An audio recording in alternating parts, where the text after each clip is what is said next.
It's 2004, and a press release is making the rounds in the United Kingdom. A new bottled water has arrived. Clean, pure, modern. Backed by Coca-Cola.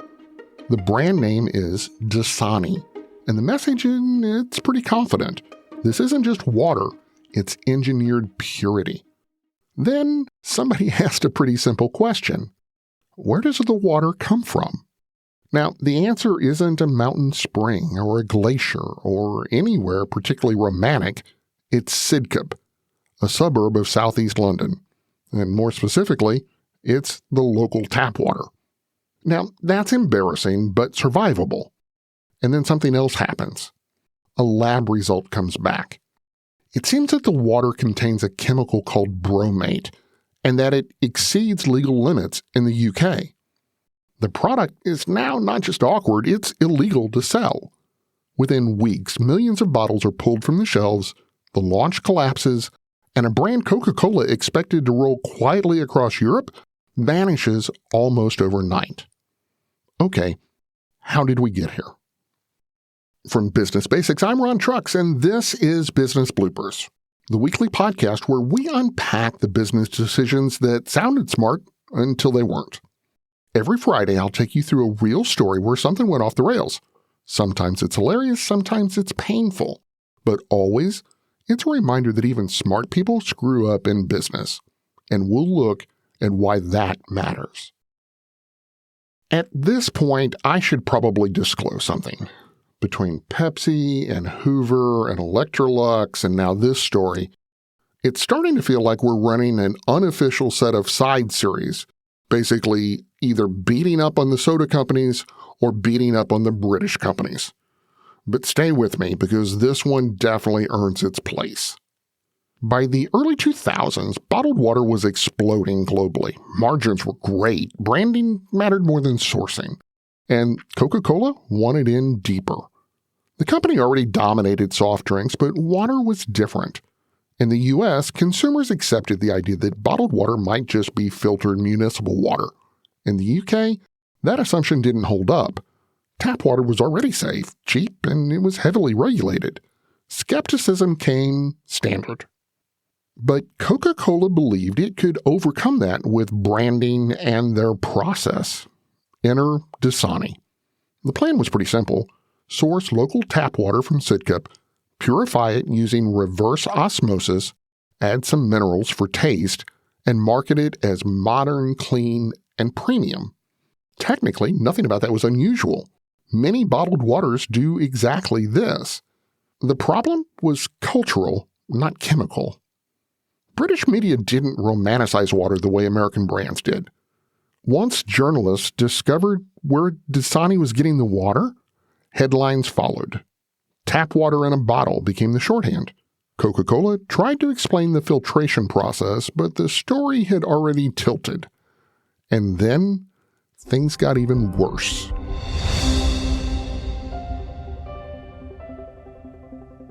Talking about guns with others might not always feel comfortable, but it could save a life. Here's a way to start a conversation. Your family is going over to your neighbor's home for dinner for the first time.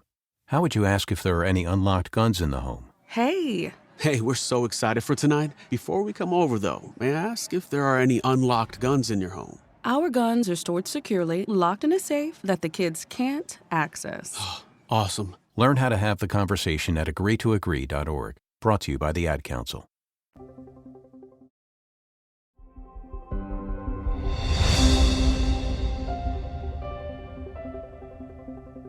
During routine quality checks, tests revealed that the Dasani contained that chemical bromide, which is a product linked to cancer and tightly regulated in the UK. The irony, it was kind of brutal. A product marketed as extra pure failed a safety standard that regular tap water met very easily.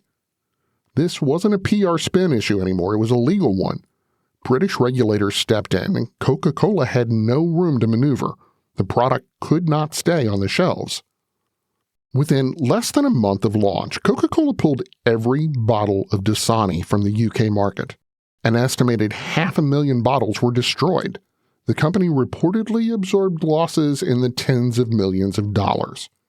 and media coverage, as it does, turned merciless. Jokes landed easily, the narrative locked in, an American company selling British tap water back to the Brits and somehow making it worse. Coca-Cola did what it often does best. It moved fast, it stopped the bleeding, and it shut the entire thing down. Dasani disappeared from the UK almost as quickly as it had arrived.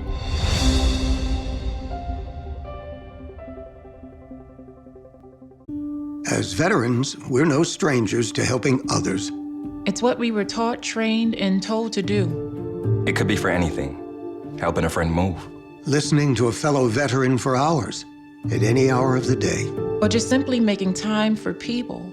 A neighbor, a loved one, or even a stranger. We're often the first to help others. There's no question about it. But we do have one question for the veterans listening. When was the last time you reached out for help? Perhaps it's time to do for yourself what you would do for others. If you or someone you know needs resources, whether it's for stress, finances, employment, or mental health, don't wait. Reach out. Find more information at va.gov/reach. That's va.gov/reach. Brought to you by the United States Department of Veterans Affairs and the Ad Council.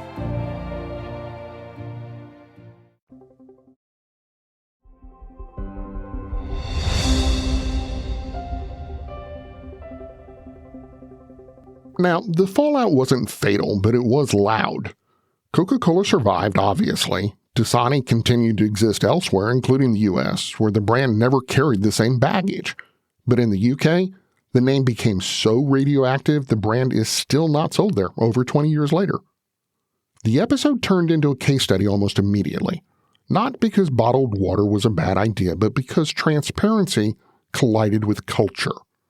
What felt acceptable in one market felt insulting in another. And once safety entered the picture, trust evaporated entirely. This wasn't about chemistry alone, it was about assumptions. Coca-Cola assumed process would matter more than perception. That branding could smooth over sourcing. That explanation could outrun embarrassment. And for a brief moment, none of that held. So yes, another soda company, another perfectly logical plan, another reminder that when you move fast into a new market, the rules you're used to may not be the ones that matter the most.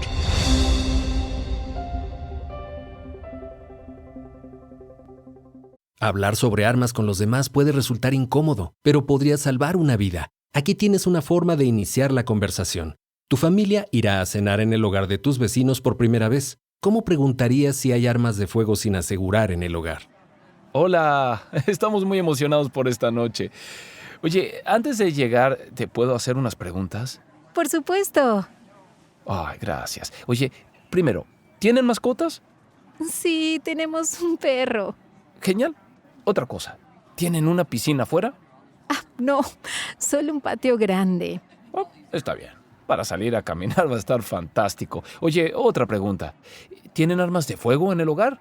Sí, pero las guardamos en una caja fuerte, fuera del alcance de los pequeños. Excelente. Genial. Por supuesto. Bueno, ahora, hablemos de qué podemos llevar de postre. Aprende cómo tener la conversación en todosdeacuerdo.org. Este mensaje es patrocinado por el Ad Council.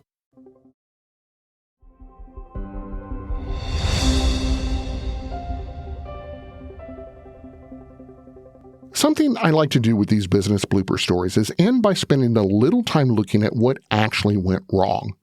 So in this case, what went wrong? Coca-Cola did not misunderstand water. They misunderstood trust, and they dropped the ball on process. Dasani was marketed around purity. That meant the margin for error was already pretty thin. But somewhere between sourcing, treatment, and launch, the company failed to catch a basic compliance issue. The bromate problem wasn't a freak accident discovered years later. It showed up almost immediately, which means the testing and the safeguards weren't as tight as the brand promised. That matters. Because once purity becomes the story, quality control can't be routine. It has to be obsessive. Regular tap water cleared the legal standard. The bottled, engineered version didn't. And we've seen this pattern before. In the Pepsi Philippines story, the original mistake was serious, but the real damage came from how the company handled the aftermath. And in the Electrolux slogan case, a small oversight at the front end became a public embarrassment once it crossed borders. Dasani, they combined both failures. Coca-Cola assumed explanation could outrun perception, and that process would quietly hold in the background. Instead, a testing failure turned a branding problem into a safety issue. Once that happened, trust didn't erode slowly, it completely vanished. The blooper wasn't using tap water. It was building a premium promise without building premium controls to support it.